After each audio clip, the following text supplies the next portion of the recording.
More or Nothing. Hello and welcome to this week's episode of More or Nothing with Ryan, Max as always, and later on in the show we will be joined by Highlanders and All Black winger come centre in the rather large shape of Timoci Tavatavanawai. Looking forward to hearing all about everything that's going on in with the All Blacks, Super Rugby and everything that's going on down there, and Fiji, of course, Ryan's favourite topic. How are we, boys? Right.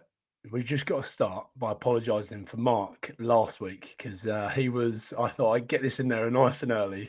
Oh, so low. You know, Max, how low no, is it? Marc, please.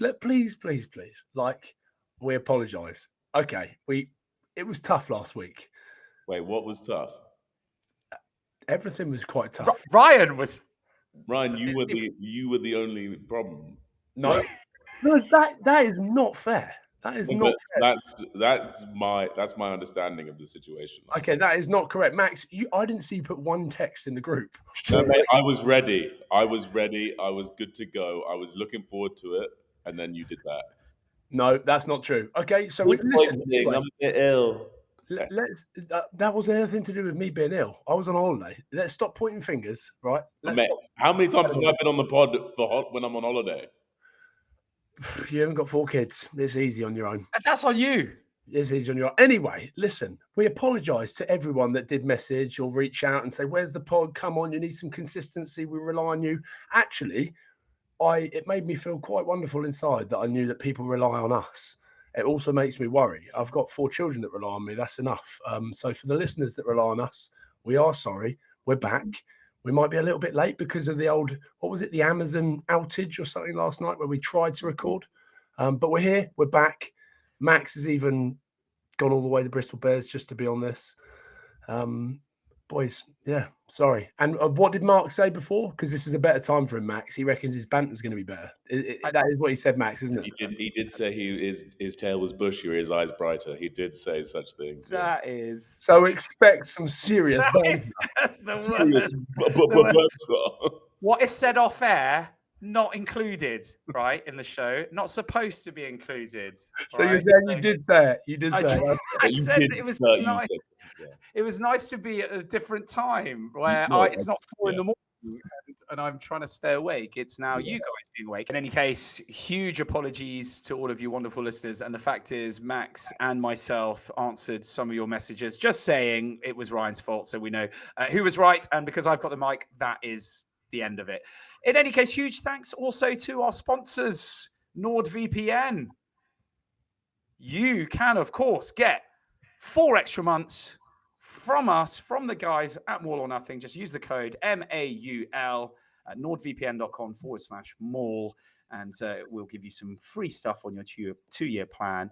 Always worthwhile. And you know what? Lots of people coming into the comments about it, which have been very well received.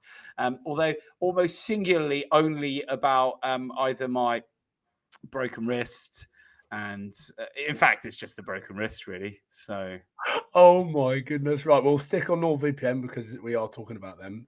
Used it in Dubai. I was in Dubai last week. I did need it, so very useful once again, boys. Because Dubai, they're very strict. You can't WhatsApp call people, and you can't FaceTime people. And no, Marc, I can see. What else? You can't. For those listening and not watching, Marc's got a very big grin in his face. You dirty little bastard. That is not what I'm talking about. But you cannot FaceTime. I was on holiday with 4 kids, you sicko. So anyway, thank you to NordVPN for sorting us out with our code, because I did use it once again. Now, Max, I also had a phone call with Marc when trying to work out how we could make it work. And this is one of the reasons we couldn't make it work, because Marc had to go to hospital again. Have you heard about this? After his little wanky wrist injury. Have you heard he played rugby again? He's in the hospital, deadly serious, voice note. I'm in the hospital again. Oh, what now? Somebody gouged me. I played rugby and someone gouged me. Someone gouged me. And then Ryan rang me and he said, did someone gouge you? And I went, I don't really know, but it's... It started out by telling me someone had gouged him. And I said, what sort of rugby match was it? Why would someone have gouged you? And then it slowly, came out that someone accidentally poked him in the eye. And then I'm thinking, Jesus, the poor bloke's going to be blind. Like, I can't wait to see him on the podcast. I was actually just going to come on just to see what his eye looked like because I was thinking, like, bandaged up, like Pirate's patch. 2 minutes later, I'm in the taxi on the way home. Absolutely fine. Nothing wrong with it. Just a bit of a scratch on the eye. It was bleeding on the side. It was bleeding. The cornea. Yeah. It was bleeding. Anyway, I did have to go and break off my holiday to go to the to go to the hospital, and all is well. Don't mess with your eyes, guys. You're looking at my lot with, eyes aren't our best thing. We're pretty squinty as a gang. So when something happens to your eyes, mate, you concentrate hard. Okay, so I went straight to the hospital, and it's all good, and I'm sure everybody's thrilled to hear that. Let's hear about Max's weekend before we hear about your fabulous time with your kids, which actually did look lovely, Ryan. But Max, talk us through. Since we last saw you, there's been a couple of great wins, and you've been there in the background, sadly. Indeed, in the background. Lads went to European launch day, and down at the Lensbury. Very fun. One of the reasons we couldn't film the podcast. Thank you. Okay. No. That's fine. Carry on. No. But that's not why. But yeah, saw the boys. Uni Antonio's down there. Henry Pollock, Shugsy, good crack. Had a good chinwag with Caden Murley, Big Jamal, Ford Robinson, Alex Moon. My God, that man has a ginormous skull. Like different kind of skeleton. Like an Easter Island head. Lovely bloke. First time I've actually spoke to him for a while. Really, really intelligent man. You can't just slag people's... You can't say that. Huge head. Great lad. This is what happened with poor You can say that. You can say that because it's objectively true. You see him. He literally looks just... He's just different. He's Stewie from yeah. No, not like that. More the other way. Like Poetan or Alex Pereira. But yeah, not outwards. Upwards. Yeah, a long head. Lovely dude. Really, really lovely guy. But yeah, it was like Shugs was there. He was looking a bit dusty. I think he got down that morning, so he was looking a bit. And Shugs, you're talking about Hugh Jones, aren't you? Hugh Jones, and Pollock was just getting into him, calling him old and past it. And he's got grey hair, and he said his hair was disgusting in terms of because it was quite like oily. So Pollock was like flying into it because Pollock had just had some kind of hair treatment done. He had like all his highlights and blonde hair was perfect. It was like he just got it done. It's nowadays, honestly. Before the launch day. And then big French Jason Statham was there, Maxime Lucu. Well, that's what I was going to ask you because it was weird. It looked like those two were getting on a house on fire. Yeah, they even were. After all the shit. Yeah. Or even after all the sort of psychological warfare and Jally Bear coming out and but is that a side of Henry Pollock being like quite good, like obviously Lucu being a good lad, but Pollock as well, that he's like, yeah, I took it, I'll take the hit, and then we'll be just being the foil. But yeah, also lads went to a knifesmith, Nyoko Knives down in East Bristol. Really fun. Made myself a Japanese paring knife. It was a fascinating series of sort of processes to making a knife, and it was really quite interesting. We would like to see myself, Marc, and Max when we get together go and make some knives and play with them.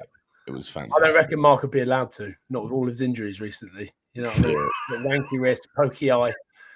Gouged. They gouged. Your missus would be like, no, Marc, you're not allowed to go. She said, why are you playing? I think I tore a glute as well. I can't walk, so I'm walking like I've like it's ridiculous. I'm walking like a 90-year-old man. Like John my eyes bleeding. I got my little Jeremy Buell hand going on, and I'm just literally the whole thing. It's just and Lou's like, why are you doing? Why are you doing this? Why are you doing this for bands? Just for fun. Yeah, it's been good, mate. Been good. Hey, and Max, I saw the birria. I know this because it's been 2 weeks. The birria cooking video, mate. I love it. People want it. People want more. Max. Of the food. Yeah, I've got a couple coming. Yeah, I've got a couple more coming. I love it. I love watching cooking videos. That's one of my favorite things to do. Just go on and watch. Thing, isn't it? It's a real thing. Watch you cook all day long. So please bring more of that out, mate. Please do that. I will. Yeah, it's good fun. Max, let's jump in with obviously the game. 12 try thriller and a win for the good guys. How was it? How's the camp? How's everyone feeling, even though everybody's basically injured? Everyone's dead. Those pictures behind Max. If you look behind Max, if you're watching, there's about 30 photos behind there. All the injured people. That's the injured players. Yeah, just hamstring gate, left, right, and rhubarb. But it's good spirits, perky. We're rosy. Obviously, big game, very big game this Saturday down the Rec. But looking forward to it. Yeah, I think the game was good. I think we gave Gloucester a few too many opportunities just out of our set piece. We wanted to kind of build another defensive performance off the back of Chiefs, be a bit grittier, but it turned out to be a bit of a tit for tat. Just how many tries can you score? And it was a fun game to watch. Little bits of it were infuriating, but my God, the boys played well. Bill Matter, Gabs O'Gray, Fitz Harding. Yeah, there was some really stellar performances. Calavati Ravovo getting in for 2. But yeah, it was a class outing. I was really happy for the boys. Max, how fucking fed up are you of sat watching though, mate? So I can hear it in just your debrief now. Like we used to get a bit of energy with the debrief. I'm sorry. Hey, don't be sorry, because remember, this is therapy for us. This is therapy for us. How fed up? Because again, yesterday when I phoned you. And I was in a bit of a weird place. Mate, you were existential. I ain't seen you like that. I was like this. Ryan, it's gonna be okay. I was trying to perk you up. Yeah, but the best bit of it all is I'm phoning you, and it's all sounding a bit weird. And I'm going, "You're right, mate." No, actually, and he's having a full-on conversation whilst inside a hyperbaric chamber. Oh yeah. I was doing that. I was down trying to catalyze my wound healing of the marrow edema within the tibial plafond and the talus of my ankle. But we're getting on there. We're moving well. Yesterday ran reasonably quickly. So yeah, we're making progress. I can see the light at the end of the tunnel, and it's been a long old tunnel, but we're there now. We're there. Oh, that's good to hear, mate. It's good to hear because I'm worried. Yeah, I don't like it. I don't like seeing you down. So we're close. I'm okay. We're all good. We are delighted to be joined by Highlanders co-captain and recently capped All Black Timoci, Tavatavanawai. Timo, great to have you on the show, mate. How are things? It's been good. Good to be here. Thanks for Ryan for having me on board on the podcast. But it's been good. Just having recovery, rehab going real well. So yeah, looking forward to the next 20 minutes. Oh, hold on. Recovery or recovery? You're not on the grog, are you? It's both, right? Both. Bit of mix. Yeah. Are you actually on the grog right now? No, not at the moment. Soon. Hey, that's what is the injury, Timoci? What have you done? What have you done to yourself? I don't know. You can see it. It's my arm. There you go. Oh, forearm. Yeah, broke it enough. I broke it in like first kind of couple minutes of the game, then play until the 20th minutes until the physio twists my arm. Then I'm like, oh, it's painful. Is that right? So you managed to go 20 minutes with it because we got Marc here who doesn't actually play rugby anymore, but he got poked in the eye accidentally and he got rushed to hospital. But as you can see, he's absolutely fine. But this man here, true Fijian, broke it in the first few minutes and still managed to carry on for 20 minutes. Yeah. The physio told me, "Oh, it is broken." I'm like, I know that it was going to be my last game, and I'm like, I just strap it up, He strap it up. Then a couple minutes later, he twisted it, and he's like, "It's actually broken, mate." And I'm like, wow, like 20 minutes. Yeah.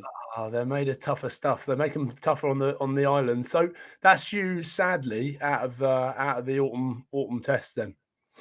Yeah. I'm actually done, so nothing to focus on at the moment. Just rehab and trying to get fit for preseason, Jamie Joe's preseason.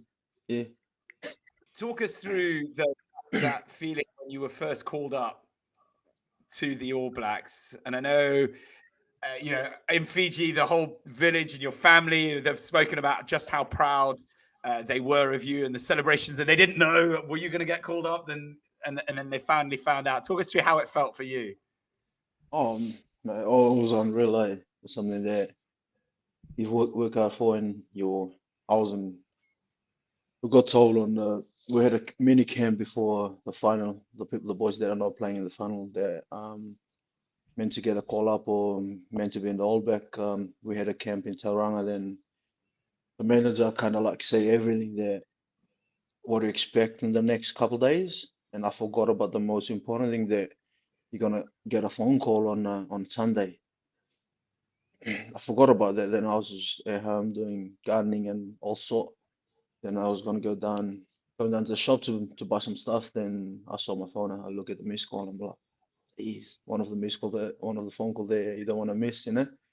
Straight away, just call him straight away. Then yeah, he said that yeah, I'm in for the tour for the All Blacks. They were naming him the next day. So yeah, it was an unreal feeling. So didn't tell anyone.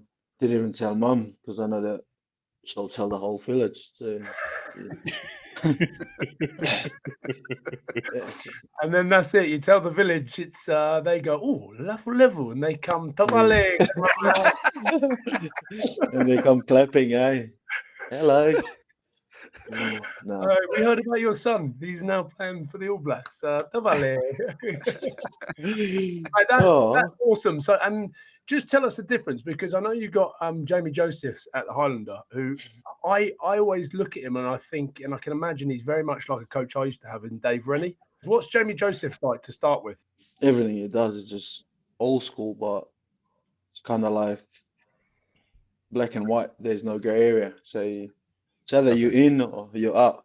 So even on training, if you give your all, then he's good with it. But if you're not giving your all, then he'll be locking at you and eyeing you out the whole bloody training, eh? But no, it was actually great to work with him this season and to learn a lot from him. But nah, top coach. A lot of the boys have a lot of respect with him, especially coaches. Like even the coaches, they scared of him. So it's kind of hard, but yeah, top notch. Do players prefer that kind of straight talking rather than there's some coaches who use kind of more mind games around what's come up? Do you prefer that idea of, look, I've done everything I could, and if I continue to do that, I'll get in, and he makes it, as you said, black and white and nothing in the middle? Yeah, like you tell us leaders, like you got to be the best player out there. You know, you can't be talking in the circle and you're playing average on the game. Say if you're one of the leaders in the group, so you got to be the best player out there. So for us leaders, that's one challenges, and the other challenge is to get the boys on board. So he knows his way around players, and that he knows how to key up somebody to perform really well. So it was a really good.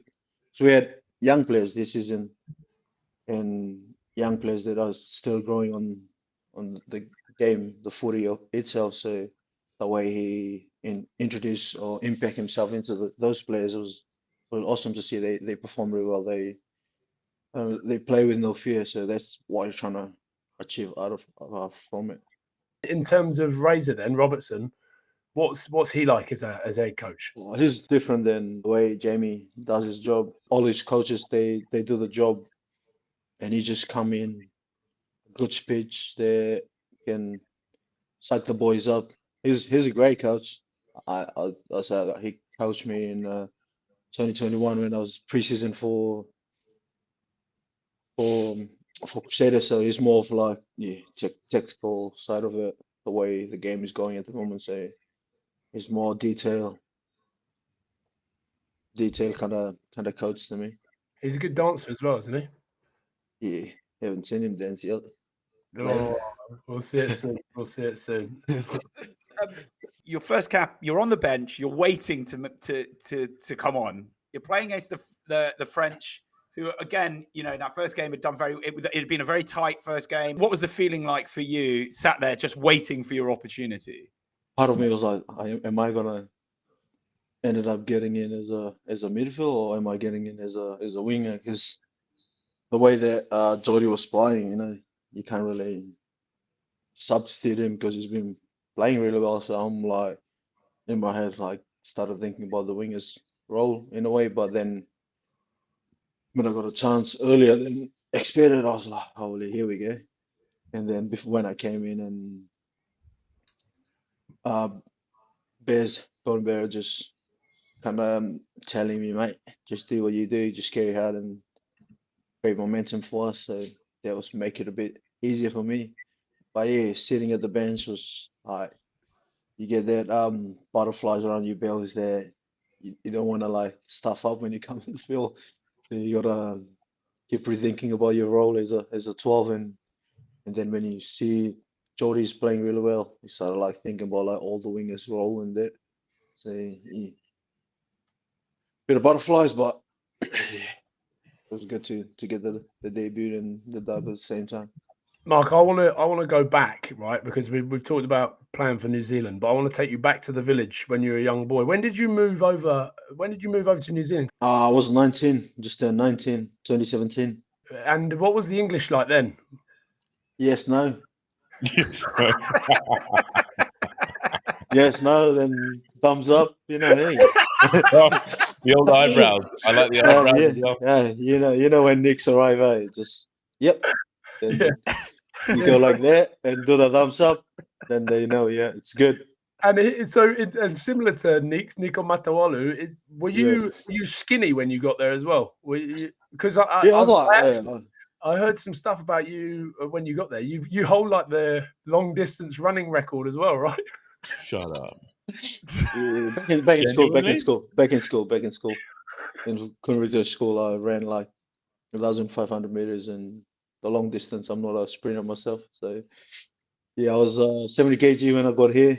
Then yeah, 7 years later, I'm 110. Tall.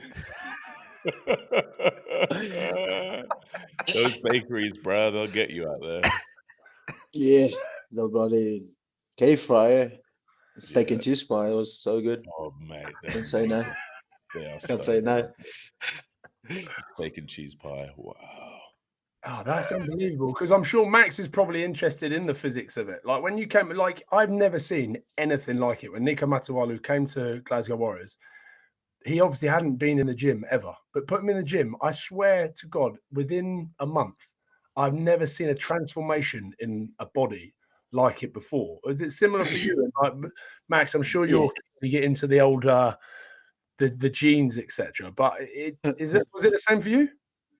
Yeah. When I was at home, I hardly go gym, so gym was nothing. You just help your uncle with the bunch of cassava and the lifting firewood and the. But yeah, when I came over, I was not a kind of I hate gym to be honest still today. So I just go in, but the trainer put me. Oh, they told me that I need to put on some meat, some muscle. So I'm like, yeah, they put me in a diet and they eat eggs and all the stuff that I eat and bit of a protein, what do you call it? The protein recovery kind of thing and build muscle and that. After that, it all just went from there to there. And that ruined your long distance. That ruined your long distance running. Yeah, that was it. I went from 70 to 110 really fast. I just got pictures of Timothy running around the track. Run, Timothy, run! To be fair, most of the Fijian boys don't like the gym. Semi loved it. Semi Rendraja loved it, bro. He was all over it. I only do the gym when it's testing. Other than that, I'll be that guy that's doing the circuit on the other side of the gym. Oh, what? Just like the little core circuit in the arms. Yeah, I feel like when I do gym, I just put on muscle and it kind of like started going up. Yeah, I was about to say, see, Max, I'm more Fijian than you think, but then no, that never happened for me. When I did the gym, I didn't put on muscle. Yeah, no, you weren't told you can't do more weights, Ryan, ever, not once. No, I was not. Yeah, no, I was not. Sorry, Marc, where are we going? No, I was just a couple more on the on your All Blacks experience, and obviously coming on, you've made your debut. But when you were in camp, were there some players there that you hadn't come across that surprised you with their skill set? Yeah, D-Mac is one of them, and the other one is like Gordon. Like you watch them when I was playing for Highlanders, play against them and watch them play. they still like they carve up and they throw those passes. Those they kick, and you're like come to training with them and you see them do it daily and like do reps of it, and you're like, that's why they're really good. Then you're trying to, you know, pick up their brain a bit. Your mum's been there, you know, she's been your biggest supporter, and everything I've read, you know, she spent a lot of money on your first pair of rugby boots, and at the time, Yeah, from what I hear, it was, you know, it was a big chunk of income from the household that went towards just your first ever pair. Tell us about that. yeah. You know, when you see the likes of Wessels wearing Mizunos, and you're like, oh yeah, I need to wear Mizuno, you know.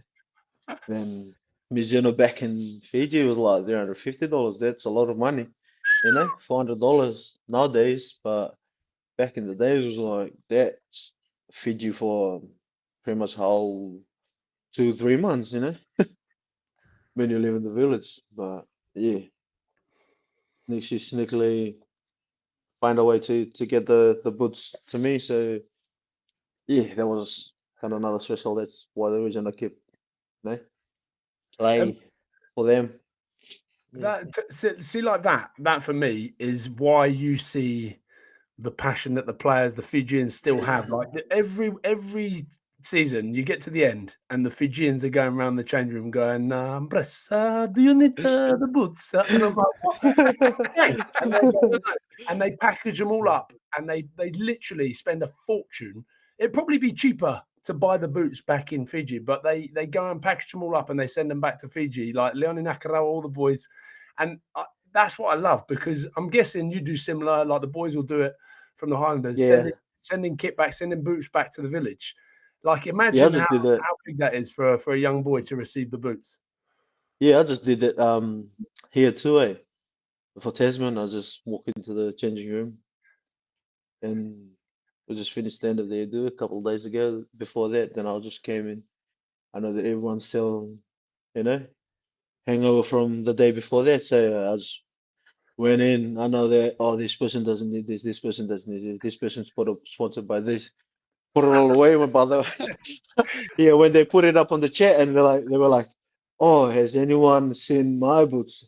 And I'm just sitting there, seen it. Yeah, no. And in terms of Fiji, talk to Yeah. me about the Ndrua. Could you go to the Ndrua? Oh, people have asked me a lot to go play for the Drua.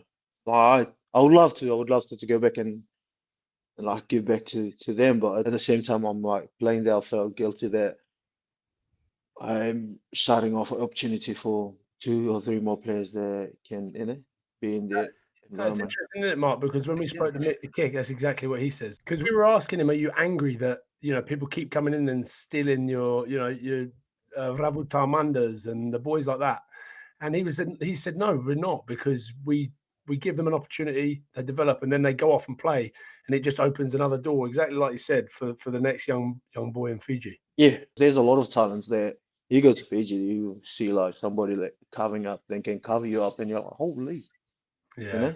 Yeah. Yeah. And so on that, was there a bit of you that wanted to go and play for the mighty Flying Fijians? There's always been something that you left there in your heart to go back and represent your country. But dream that my old man that we set back in the days that you play under 18 and you play under 20 for Fiji. So you've done your dash here. If you're going there and you wanna play in their black jersey, go for it. So that's the only reason why I grabbed the black jersey, because Aaron Major asked me in the last World Cup, and he knows that I had a plan, that I want to plan that me and my old man said. So he respected that. It was so good that he respected it. Didn't really push really hard for it. So yeah, like I always want to go back and play for Fiji, or any way to give back to the country, or the young players there are over there, they're trying to achieve it. So always find a way to get back to there. But yeah, at the same time now it's just focusing on the rehab, and hopefully get back and play good footy next super season, then get on the board again on the Blacks team. Yeah. But can you imagine him and Josh Tursova in Exactly horrific. I wouldn't even want to see that for other people. Man, he's good, eh? He's been carving up for racing, man. But the old man is still carving up for Toulon. Unbelievable. 43. 43? He's. I actually think I saw something somewhere. He's like one of your idols, yeah. And we're talking about. Oh man, the way he plays, eh? I like the way he plays. Just gets and create something out of nothing, you know. That's why I was trying to get myself around the way he plays. He can pass, he can kick, and he can run and step. I saw him on there last week or the week just before when he scored their try. He's still got that pace, man. It feels like still playing back in the 2000s. You know. Have you met him? Nah, not personally. I haven't met him. Hopefully, met him one day. I've met Sonny Bill though, one of the idols. So you're obviously steeped in all the All Blacks history, and from your perspective, then, Timo, the next you do the rehab, get back into, and then kind of kick on and get more caps under your belt. Then.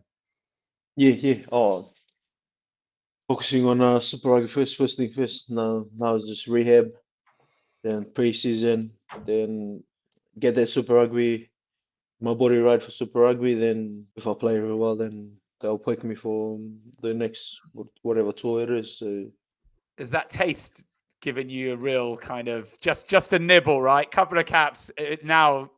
Have you got the taste for it now? Agree. Yeah, when you've tasted it and you know how professional do their job, you know, like myself, I'll just float in, eat anything and trying to train it out. But to see how some of the players up there, the way they eat, the way they live their life is so professional. So you're just trying to pick that and take a few habits from it. Just a few.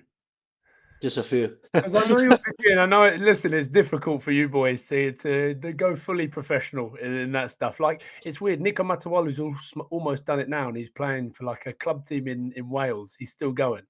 But for you Fijians, sometimes it's difficult. I did worry about you getting on it. Are you Fiji time? Are you late for everything, or are you pretty good?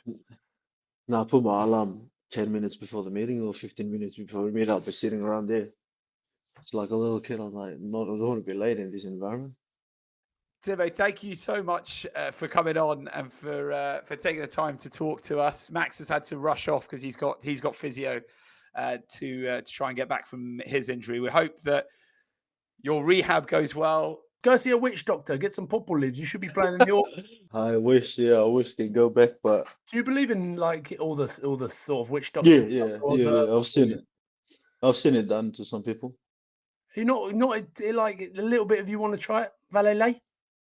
Nah, I'll just trust what God's give the bloody surgeon to do, you know. Sanga, Mbodi, come on! You've got to get the. Even I believe in the purple leaves. Even Nico has me. I've got a cold at the moment, and Matawalu wants me to get the chili oil in the bumhole for the cold.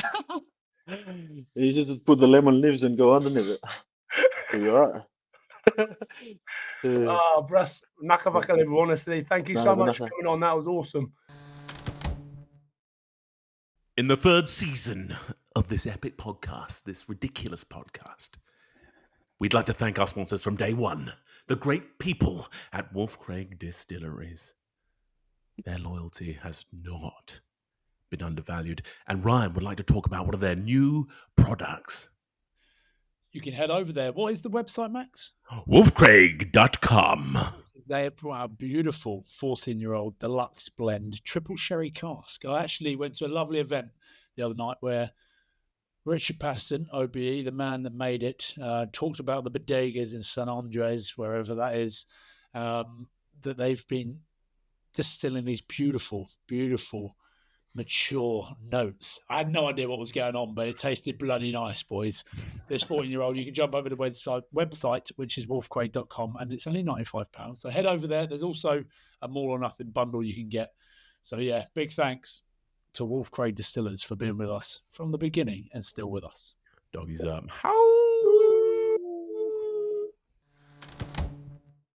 What a lovely man, eh? It's just Fijians. Hell of a guy. Some great stories. Very, very, very good stuff. We apologise for you disappearing, Max. We know you've got a lot more important things on the go than the podcast. And Don't say it like that. Well, Yeah, no, passive aggressive. That was weird. Oh. That was a weird way to put it. Okay, well, I love you both dearly. You know this. and we love you, but it wasn't weird. That was me just saying, But Max, just a busy we day. understand. Yeah, We completely get it. Whereas, do you know what's wonderful is during the time that you've gone and done a bit of training, and apparently you're not meant to be here right now, and you're stressing out about time. Marc has actually popped into the group his little eye injury, trying to prove how bad his eye injury was. We're going to clip it into the YouTube episode. So if you are listening, jump over to YouTube. Look away. Put a warning. Viewer warning. Absolutely. Literally, he was like, I'm not joking. Look how bad it is. Mate, look at that. Oh, it just looks like pink eye. That's just, you can't just be putting that up without telling people to, if viewer discretion is advised. Viewer discretion is advised, because we've suddenly gone up to an explicit level now. So thank you, Ryan, for that. Even though you just put it off the back of Max being like, is under pressure to. What's incredible is nothing. Let me look at your eye now, Marc. We're good. Here's my eye. Healed within a week. Okay. You look good. You look good. Oh, I'm glad you can still see. Right. Let's get back on track now for what was an entertaining weekend. 2 weeks. No, we're just going to go from as though it hasn't been that. We don't need to keep reminding everybody how annoying we can be, and we can just start afresh. It's like a new relationship. Claire will be going crazy right now. Okay, see, right, Max. I went into the comments because I was annoyed that I knew Ryan was going to have a go about the eye. So I was like, well, at least in the comments, people aren't completely slagging me off. Listen to this. And I'm a big fan of Claire Forbes because she knows how the world is. 2 weeks ago on the Matt Hansen episode, or 3 weeks ago, she wrote, Ryan, I don't care that you haven't watched any of the rugby championship games because you're just a knob and your opinion doesn't matter.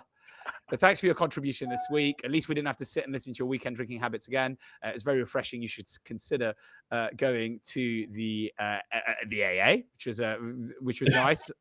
Just park on that. Well, we didn't get onto my Dubai trip. I obviously have been to Dubai. It was a beautiful holiday. Except we got food poisoning the first night. I got Bex, my wife, an IV drip, which as a husband, what a lovely man, thought, give her the IV drip, get her back rehydrated, whereas I chose to drink through the food poisoning. You're doing it just to annoy Claire. I suggest you never to drink through food poisoning, Claire. If you ever get food poisoning, the last thing you want to do is drink through it. Just there you are, a little bit of advice for you, Claire. And anyway, I hope you're at home smiling, because all I want is happiness for you, Claire. Well, she should be, because the following week, and fair play to her, she said, when we had Thomas du Toit on, she said, why didn't you tell Thomas the Tank you couldn't be bothered watching the rugby championship games? You were so proud to announce it on last week's pod. For it to turn out you're the only one on the pod who didn't watch any, and she called you a purple, which means you're an anus, I think, in Afrikaans. So let us know if I pronounced it wrong. Do we agree? Thank you very much.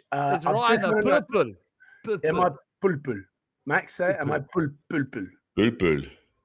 I'll find out from BV how to say it. Yeah, okay. Thank you. Yeah, thank you. Now I'm starting to wonder: is this the same person? I'm starting. What? Is this Hermano? Is this Hermano who commented on producer Jim's wonderful effort? What? And producer Jim now created a Claire, right? Like a carrot. Agent of chaos that is producer Jim. It's like this could be driving the comments. It could be us, but it's almost like the Karen of this show is called a Claire now. So if anyone's being a Claire, find it. Right. Let's declare this one over, please. And let's talk about one person who has stolen all of the headlights, without a doubt. Noah Caluori, 5 tries, his first start. He's 19 years old. Max, what is going on? Wow. Well, we've had glimpses of him, obviously, off the bench, but I can't think of a starting debut quite like that. Like, I was thinking hard about it. I was like, have I ever seen someone do that in the Prem at 19? He made it look like child's play. Not just the freakish athleticism that he possesses in terms of the vertical leap. Obviously, him being long, strong, and very, very agile makes him his height he gets on the jumps. Like that O'Flaherty penalty try, it was mental. It was very sort of what we were watching with that Suwali, but he might be a level above. Like he's getting that. like right up there. And then the ease with which he's rounding defenders, it was spectacular. And these guys are all Prem stalwarts. They're all seasoned. They're all salt and pepper, well seasoned. This is Sale Sharks, like in the Prem. Super impressive. I genuinely was thinking about it. I was like, there's no one who's done something like that for a long time. So is this the baptism of greatness for Noah? Well, I don't want to load that on a guy like that just yet, but he's obviously been announced in the England. Do you reckon? Put the pressure on him. He's in the training squad, right? He's in the training squad, and I think that's it. It's his like athletic body type. He must be like 6'4", 6'5", like a young Izzy Folau. Mate, it's otherworldly, genuinely. Like to have that kind of body control at that height and that kind of speed. So, the future's bright. The future's Noah, eh? I'm trying to look. Like I feel like that's a Fijian name, but you trying to claim him. Yeah, he's brilliant. He's one of us. We've just had Timothy on. We need to find this out. That's not the only news coming out of the Sarries camp, though. Sadly, because the great and all-powerful ball-carrying juggernaut, defending, contorting, freakish Godzilla Willis brother that is Tom is sadly departing these shores and heading to the land of the vine, down to Bordeaux, back to his club after what happened at Was. So that's pretty grim. I think that's pretty grim news for England, actually. It is grim news for England because now some of their best back rowers are playing out of there. But also, I've heard other news that it wasn't just the money that sent him there. I've heard it was someone else. We gotta be careful. Got to be careful. Got to be careful here. We're speculating, but all we're hearing is down the grapevine, right, Ryan? Right down the grapevine. Go on, Ryan. No, I don't like it. I don't like bagging this bloke out. We do it too often. We're not doing it. No. Okay. No, I'm not bagging him out. I've just repeated what I've heard. Okay, there's been some friction in the camp with certain players. Okay, and that in Saracens camp, there's been some friction with a certain player who's not involved in the England squad as well. You don't need to play that. What are you doing? All I'm saying is keep narrowing it down, right? Yeah. Anyway, it's not important. And also, I think we underplay or we don't talk enough. He's very, very close to his brother Jack, right? So there's that element as well of going back and being near his brother, right? Like you see the news. You can't blame him, Max. No, you can't, obviously, but he's obviously not on pittance at Sarries. He is now the England incumbent eight. Like, I don't know whether he knows that. Probably, he surely does. I know, like, Benell's been playing 8 a lot, but I feel like he has that shirt now. Off the back of last season, how he started this season, he is that guy. Like, he's like setting records for defenders beaten. He's absolutely irresistible in the carry. But I don't like have a lot of people are sort of, I've seen in the comments like, oh, this guy's replaceable. We'll just put, I don't think he is, genuinely. I think he's really undervalued in that regard. But in my opinion, anyway. But yeah, very, very sad news. But good on him. I'm sure Bordeaux will treat him very well. So he wasn't in contention. He was in contention, but he's not been picked in the England squad, right? No, he hasn't been. But the big thing is, guys, he is on the elite player program contract of like 150 grand, right? Where his injuries, his workload, his training, his physio, all of that, I think, is partly done conjoined with the England program, but is basically been told, fair enough, right? Borthwick has said he's not picked him because you've got to pick people. He's picking people to work towards winning the World Cup in 2027. So if Tom's not going to be there, if Tom Willis isn't going to be there, there's no point. There must have been some sort of inkling that he wasn't going to be involved there. Well, only after he'd said Bordeaux, he was going to Bordeaux. Before this, would he have been involved in this Autumn Nations squad? He was going to start. That's what everyone's saying. And as far as we can surmise, he was the start. As Max has put it, he is the guy. He is the incumbent number 8. He's the guy, but I'm not Steve Borthwick. But mate, he's got to be. That was the impression. He's by far the guy right now. There's no one there's just, in my opinion, right now, in terms of form and what he's done, no one's really close to him in terms of production on field as a number 8. Like it's mental because wherever he gets paid extra in Bordeaux, he would have probably made up in England appearances, right? Yeah, you would have thought it wouldn't be massively off unless it was a mega deal. But I can imagine the rep he laid down at Bordeaux, and then what he's done at Saracens has obviously upped it. And To be fair, Bordeaux already know what he's about. And what a place to live! What a place to he's live. doing it for his family. He's doing it for his lifestyle. It's a wonderful city. Yeah, good. Sometimes I'd have hated to be put in that situation. Yeah, no. I imagine getting torn between the two, and not knowing what to do. Country and not what to do. It would genuinely tough old decision for him, but fair play to him. He's stuck with it. He's gone with it.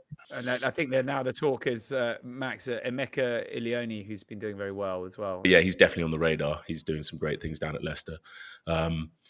He hasn't played for England yet, though. But I think he was. He was around the training camp. Yeah. So it's interesting. Like where will England go? Will they go back to Don Brown? Will they play a Twin Curry Underhill Ben Earl vibe? They've got lots of options. Henry Pollock being tried at 8. Remember in the will he go at 8 straight to 8? In any case, we wish him the best heading on to Bordeaux next season. Ryan has been particularly harsh on Exeter over the last season. Fair enough, right? It hasn't perhaps been as kind, but they are sizzling now, the Chiefs, and then and suddenly getting the likes of Ikitau, Tom Hooper. That was a big result. And then conversely, let's also talk about what's going on at Harlequins. But let's start with the Chiefs first. It was a weird game because I was thinking Quinn's coming off the back of that incredible win over Sarries at home.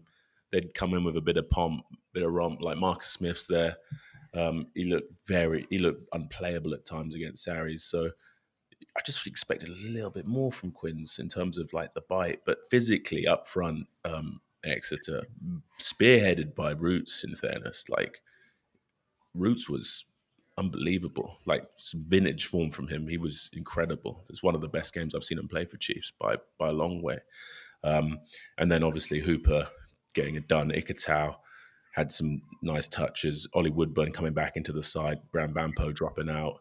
And like having a wily vet like that coming back off a long-term injury. Good to see him out there. But yeah, man, Chiefs look like they're building something nicely there. Like the packs coming along now. It's looking deep. It's looking meaty because that's where they really sort of dominated Quins. It was mostly up front and then the collision. Quins was just struggling to get go forward despite the valiant efforts of guys like Kenningham and that.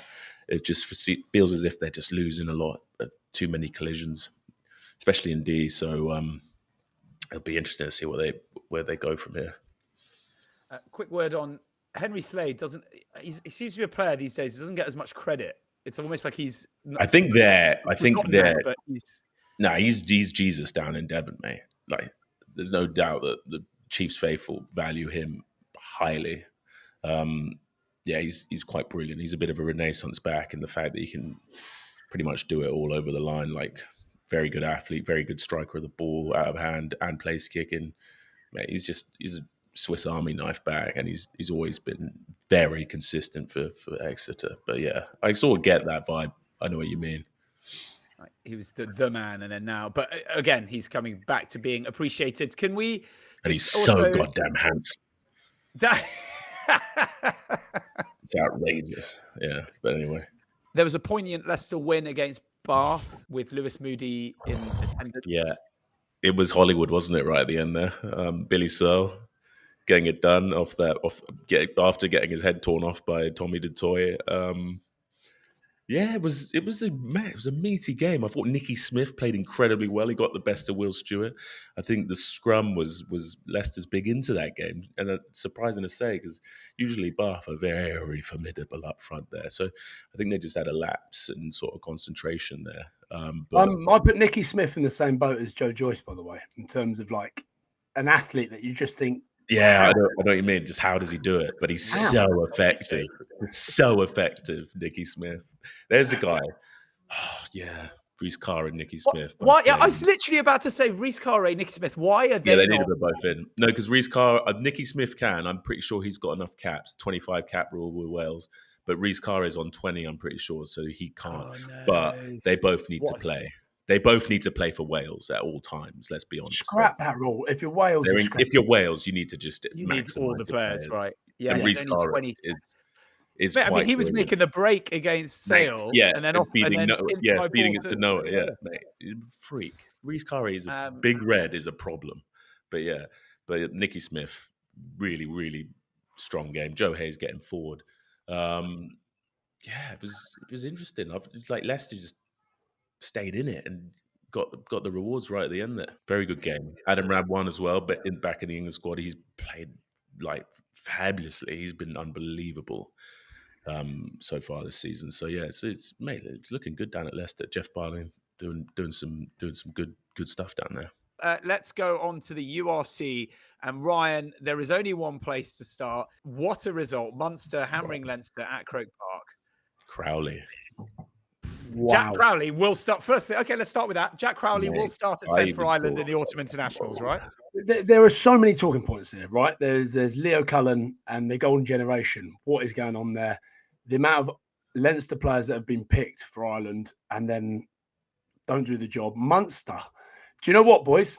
And to all our Munster fans in here, for the first time ever, before that game, I thought, do you know what? I'd actually quite like to see Munster win because it'd be very interesting to see Leinster. And there's always failure that I enjoy seeing as well. But Leinster losing 3 out of their 4 games. It's just, there was a stat on it. Get me a stat on it, someone. But that hasn't happened for a long, long time. So Leinster under the complete pump. But yeah, give it to Munster. Fucking hell, they played well. And Jack Crowley now. Max, you reckon that's him ahead of Prendergast? You heard Zebo talking about it actually before and after the game, who we'll get on to Zebo in a minute. But Jack Crowley, surely the man to lead Ireland in the autumn tests. Yeah, man, it was a brilliant game. It was one of his strongest games I've ever seen from him. Yeah, he looks like he's in some fine form at the moment. It was some lovely touches. A lot of beating defenders as well, like ball in hand, real threat. So yeah, mate, hell of a performance. Munster looking the real deal. They are looking the real deal. They're obviously unbeaten in the URC in the first 4 rounds. Yeah, the team to beat. But did you see Zeebs? Did you see any of the clips of Zeebs? Like, there's a lot of people hating it as well, and I'm guessing majority of them are Leinster fans. But and I'll be interested to see what our viewers and listeners think. But what are your views on like a fan being the pundit? Because I love it. I love watching Zeebs like get excited about it, like celebrate with the boys afterwards. I think it's brilliant. But you get so many people going, "Oh, he should be, that's not right. You shouldn't be doing that." I think it's fucking crazy. The man is Munster through and through. He's on the TV. I know, but there's you got to understand both sides. I think it's more fun. I think it's a lot more entertaining when there's like a little bit of polarity. So that I appreciate Zebo's narrative because he is Munster through and through. But yeah, you also sort of understand that other fans, neutrals, etc., are watching. But can you remain impartial?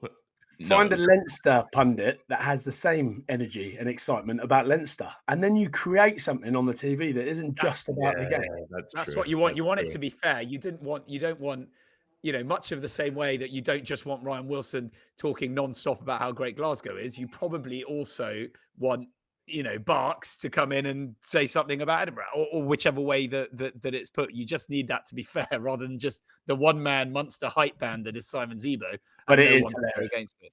And fair play to him. But yeah, what a game. At Croke Park, it looked like an awesome atmosphere. So that was a good one. Boys, Edinburgh surprised me. And Benetton, I was disappointed in Benetton, but Edinburgh nilling Benetton at home, they turned up. They properly turned up.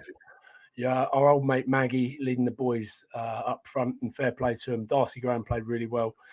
I was actually quite impressed with Edinburgh. Can they keep that up? Look, what a weird weekend for you. That's why he was feeling weird, by the way, Max. He doesn't know what's happening to him. He's like, I was happy for Munster and Edinburgh. Yeah, it doesn't feel right. A crisis of confidence. Ulster heading down to the Shark Tank. Like, how long? And I don't want to slag him too much because I'm a good friend of his son's. But how long has John Plumtree got left at the Sharks? All the boys back, the big boys back, Sebeths, etc. And Ulster, although again, give it to Ulster, different team this year, looking the real deal. but also going down to the Shark Tank and getting it done with all, a good lump of their Springboks back. I think John Plumtree's under the pump there. Like, how has that Sharks team not performing the way it should be with the players that it's got? It is weird though, isn't It it? baffles me. You'd expect a team like that to sort of almost motivate itself, take care of itself, but these things happen. So that is an interesting one. Again, any of the Sharks fans wading in here, what do you want to see? Let us know what's wrong. Yeah, what's going on? Why gel? Where is it? What's going on? You see, like, they made changes at the Bulls. Even though the Bulls have done really well, Jake White out. They brought Ackerman in. And so whilst we're on that, then we'll talk about the Bulls. The Bulls go to Connacht. And talking of Bulls, let's talk of Bulls. Did you see our old mate that we bigged up on here, Jan Hendricks Wessels, grabbing hold of, I think it was Josh Murphy's nuts. You seen this one? I did Oh boy! I mean, listen, it's like an unfortunate chop tackle, and he's just got the hands just full. No, I don't think unfortunate. I think he's gone. I think a full-on. He's gone for the twig and berries. Twig and berries. And listen, I've been in that situation before, boys. When I grabbed hold of you. I had to go to a hearing genuinely had to fly to Heathrow to talk about grabbing hold of Lee Dixon's testicles. Now, it was an accident. It was the old 6 on the side of the scrum trying to grab hold of the 9. And I've grabbed hold of him thinking I was grabbing hold of his shorts, but I've grabbed his nuts, right? As hard as I could. It's quite a funny clip. As hard as I could.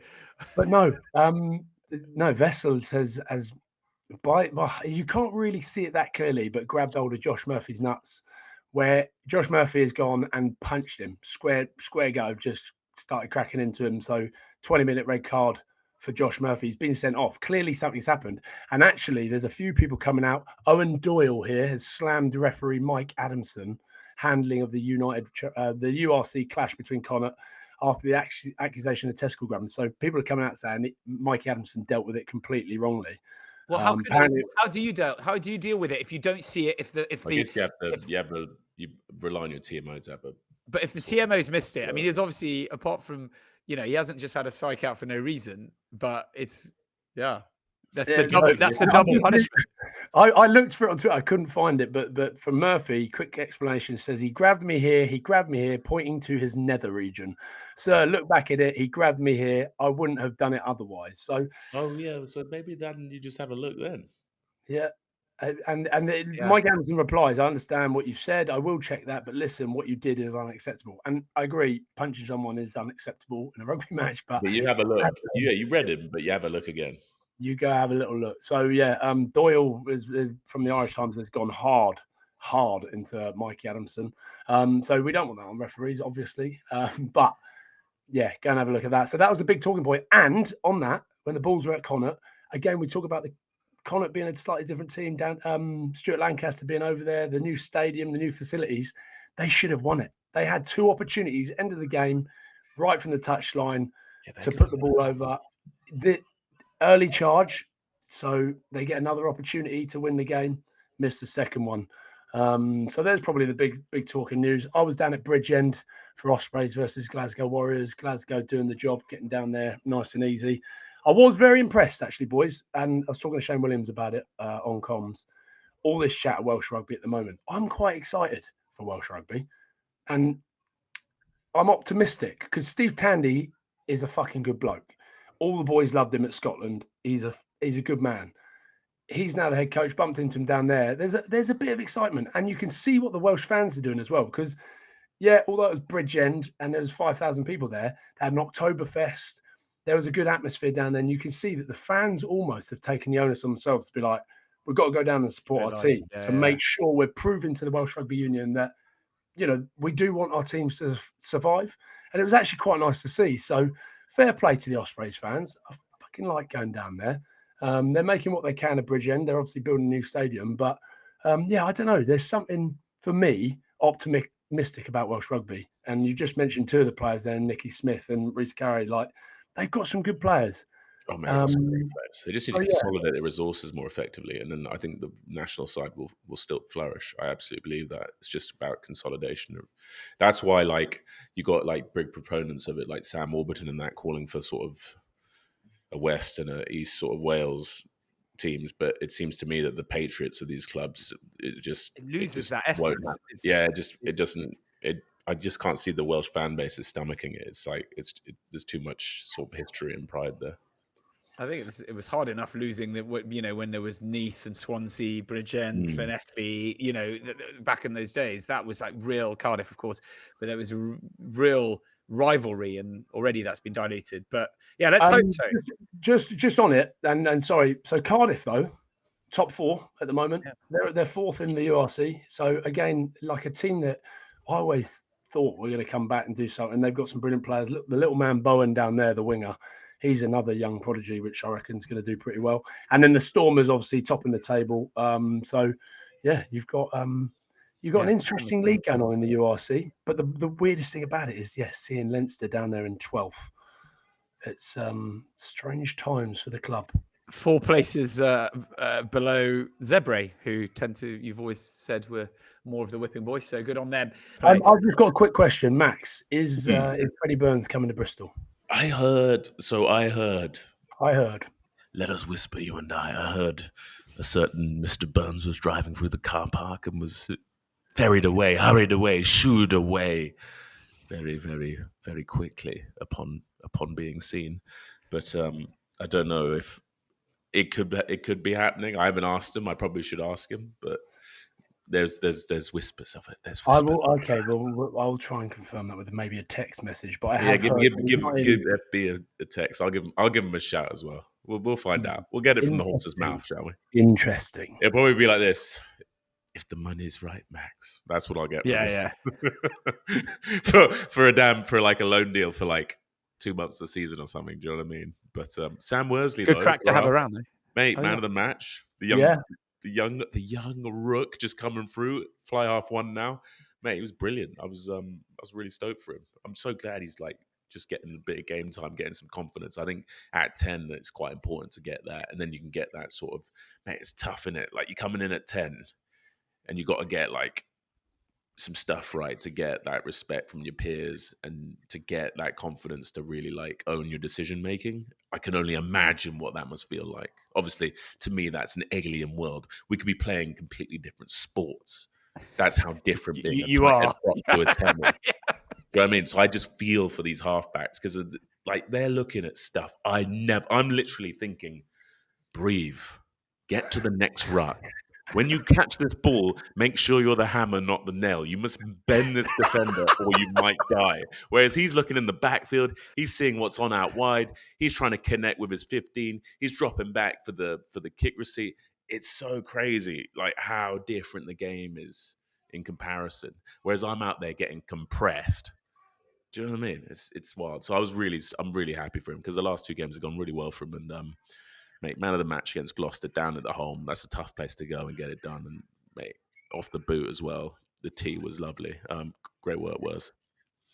Yeah, as always. Also, I keep thinking that you start a season assuming you're not going to play, really, right? If you're third, he's what? Oh, third? yeah. You've got AJ McGinty ahead of you. You got Tom Jordan. TJ's there. So TJ's playing in the 15, but if AJ goes anywhere, he's definitely coming back into 10. So you're like, and then suddenly you're thrust in there and you're man of the match down at Kingsholm, West Country Derby. How cool. Is that why Freddie Burns was ushered out the car park very quickly?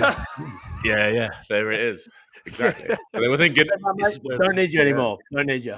Don't need it anymore. Freddie, yeah, you're good, mate. Would that be one of those weird things where it's literally like, Freddie, we're going to give you, let's say, a plucker number, like 100 grand. Then Worsley gets a man of the match and everything. It's like, actually, we give you 20 grand. Suddenly we're like, no, I reckon it can happen that quick. Life comes at you fast in pro rugby, Marc.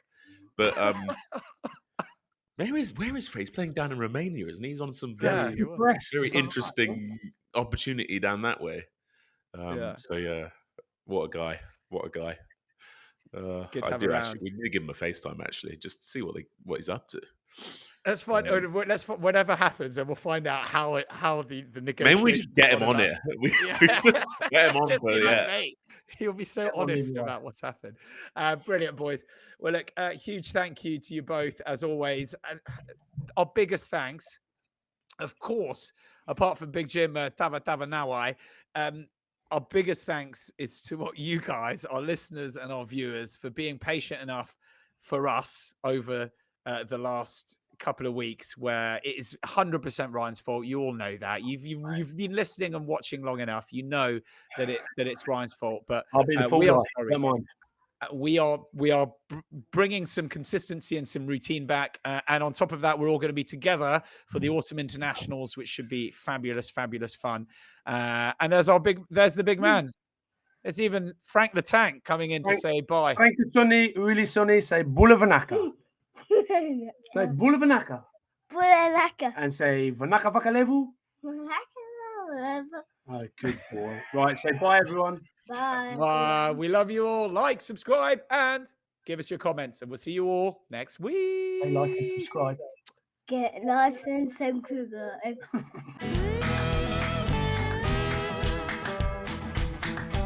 More or nothing.